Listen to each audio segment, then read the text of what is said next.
Hey everyone, my name is Victoria, and I'm the host and creator of American Born Hmong. I want to help our community build meaningful connections with one another through open discussions about who we are, what we want, and what our future holds.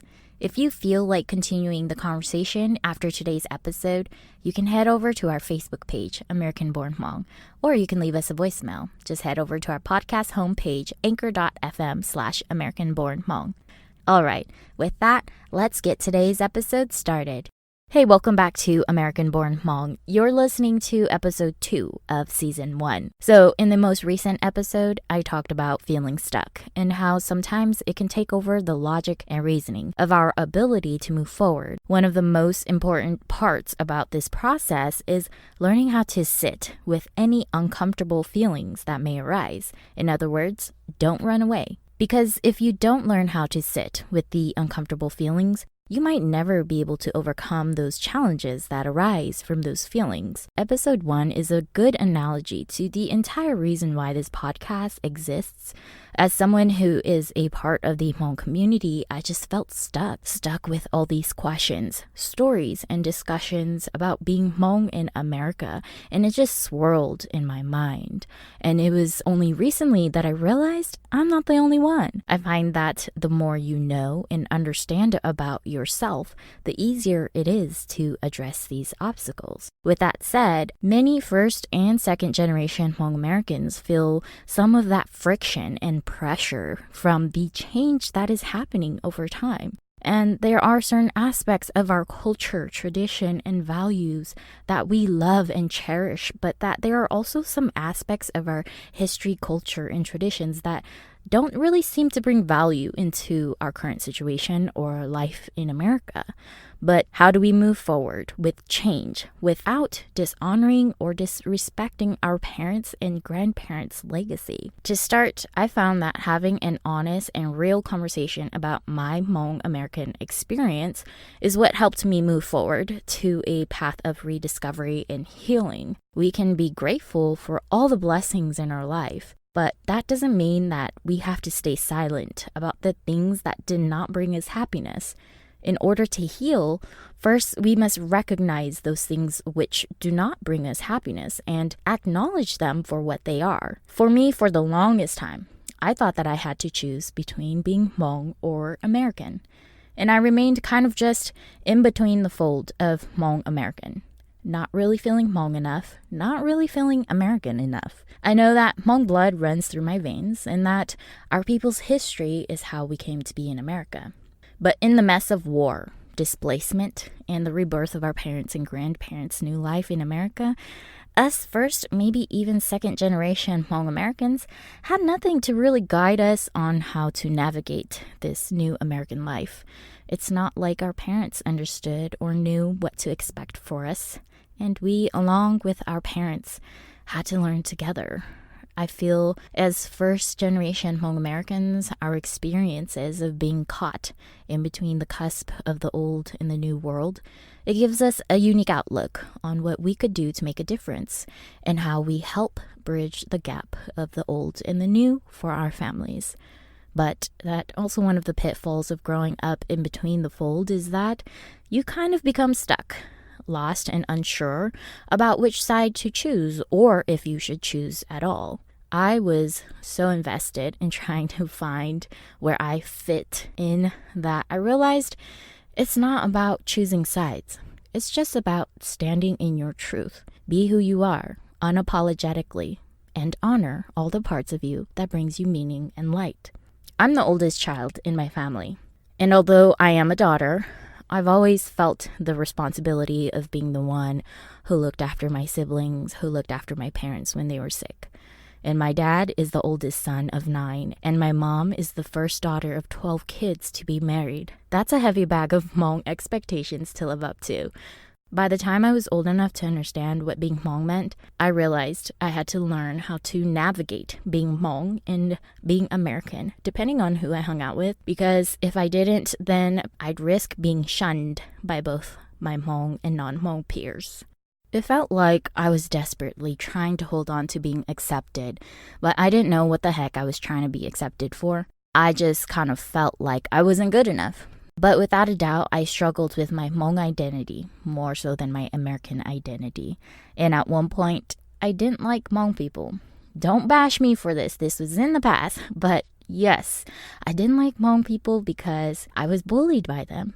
Something that I didn't realize until adulthood was that being Americanized is inevitable.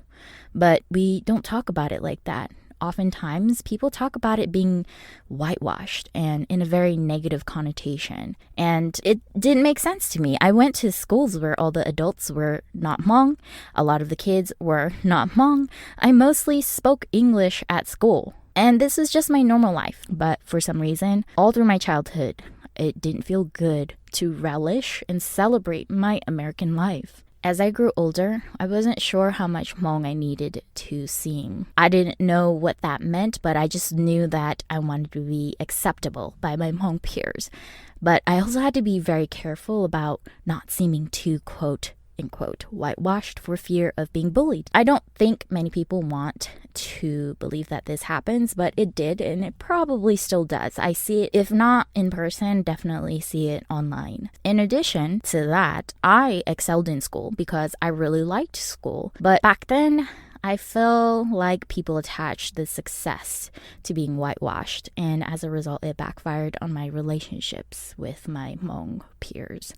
I've been told it was probably jealousy, but it still doesn't make it right. And of course now, I love being Hmong and I know where I stand among other Hmong people. I cherish most things about being Hmong. But the journey to redefining what Hmong meant to me was not easy because there will always be someone who wants to tell you how to be Hmong the right way.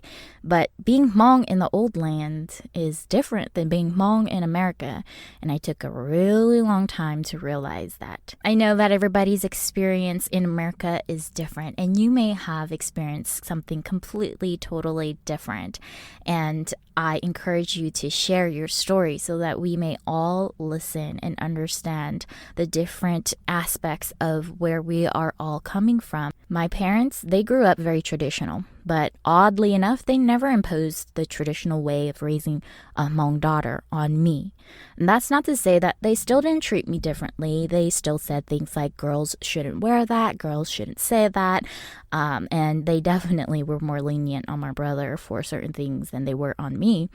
But in their own way, whether it was consciously or subconsciously, I think they wanted to break that wheel of tradition. My father encouraged my mom to go to school and encouraged me to study abroad.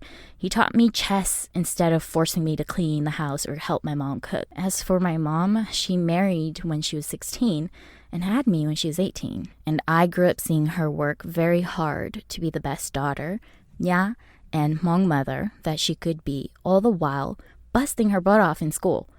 Obviously, since she is my mom, I look up to her, and I was just fixated on these roles that she was playing as a woman, and it impacted my perception on how I saw myself. At times, I would feel very self-conscious of how good of a daughter I was, measuring how much work and diligence I should show others so that my mom would be proud. It made me anxious when we went to Hmong gatherings because I felt obligated to cook and clean, even though it was a complete stranger's house. Oftentimes, when I tried to mirror my mom, I was conflicted. I couldn't help but sometimes feel a surge of anger, yet shame, for disagreeing with this predetermined destiny the conservative Hmong community had for me. But in retrospect, regardless of what I did or didn't do, one thing my mom never did was shame me the way that I saw other parents shame their daughters for not being a good daughter. And I wanted to mention this because I still see many young girls placing their worth and value on how much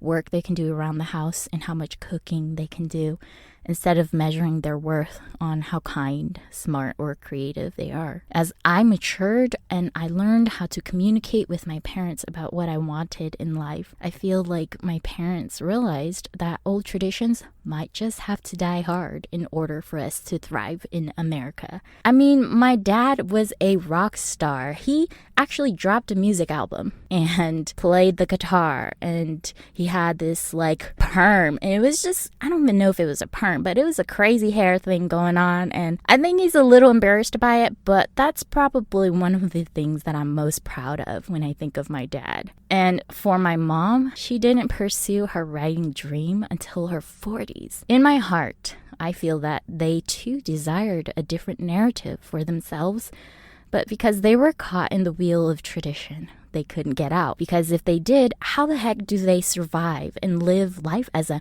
non-traditional Hmong family? It's scary for many to think about. Therefore, large bits and pieces of those traditional pressures still existed in my life, and they continued to impact my family life as a whole. Thankfully, because my parents were kind enough to let me live my life without traditional norms and values constraining me, I was able to do many things in life that didn't really conform to tradition. I was able to do many after-school activities, go away for school, study, and work abroad. It wasn't until I went to Korea to teach English for a couple of years after graduating from college that I was able to truly realize my love for being Hmong American.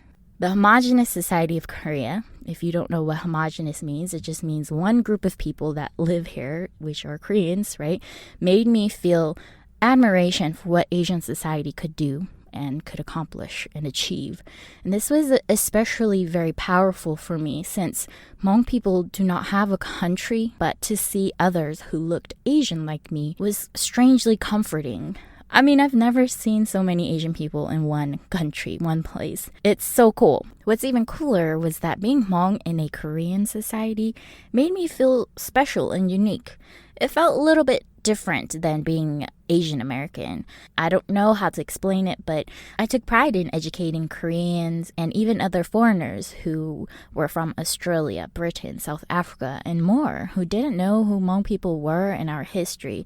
And I became what felt like a pioneer for Hmong people in Korea. And one of the moments that I value the most while being abroad, and even now as a military family, was encountering other Hmong people in the same situation as me. There's always this natural sense of community that comes from these situations, and it's freaking beautiful.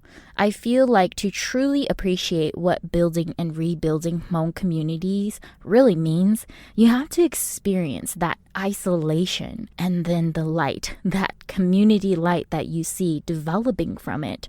It helps me understand why our Hmong communities continue to be so tight-knit ever since they first came to America. It feels as though it is in our blood to find one another, no matter how far we are from each other. As for my American nationality, I've never hated being American, or at least I was fortunate enough to not ever have any experiences that made me feel spiteful towards it. But I wasn't sure how to define what it meant to be American in the Hmong context. Like, how do I embrace being American and still feel Hmong enough? As a matter of fact, what the heck does being American even mean to me? These are questions that I asked myself often as I was coming into adulthood. One of the most eye-opening experiences to me when I was abroad in Korea was discovering my American identity, and I did not expect this at all. In America, we are always confined by a label, aka Asian, Southeast Asian, Hmong, other. But as a minority, you're never really the face that people who live outside of America imagine what an American would look like. And I encountered that a lot. So unexpectedly, I felt very proud that I was able to represent the Asian American community on an international scale. I was able to inform and educate many Korean students about the fact that America is more than just white America. And from these experiences, I was able to understand that my character, my identity, my Hmongness, everything about who I was had value in ways in which I never imagined, because I just never experienced being able to share my American pride in a way that was relevant to me. So it was a great thing that I discovered how much I loved being Hmong American, but in order to truly tackle some of the conflicting feelings that I still carried around with me regarding my culture and my people and my language and traditions, in adhering to both and still feeling true to myself, I realized that I actually had to shed all these labels of identities that I became so attached to. Here's what I mean. Put all those labels that you're so attached to away for a second. Take away the Hmong, take away the American, take away the mother, father, son, daughter. Whatever it is that you identify with, take it away. And what do you have left? All you have is you. You have you. You are kind, you are smart, you are passionate, you are resilient, you are funny, or maybe not, you are serious, or you are silly. Whatever it is that you feel makes you the most alive, that is you. And when you discover, accept, and love all those parts of you, you can then honor the other parts of your reality and life experience that enhances your truth. The thing is, if you are too fixated too closely to the labels such as Hmong or American, son or daughter, you begin to lose sight of what you are and what you are capable of. We are not a box. We are people, and we are people with great potential. So remember, you are human first, and everything after that you choose to honor and to be a part of your truth should enhance and bring meaning to your life. That's it for today. Thanks for listening, and I'll talk to you soon.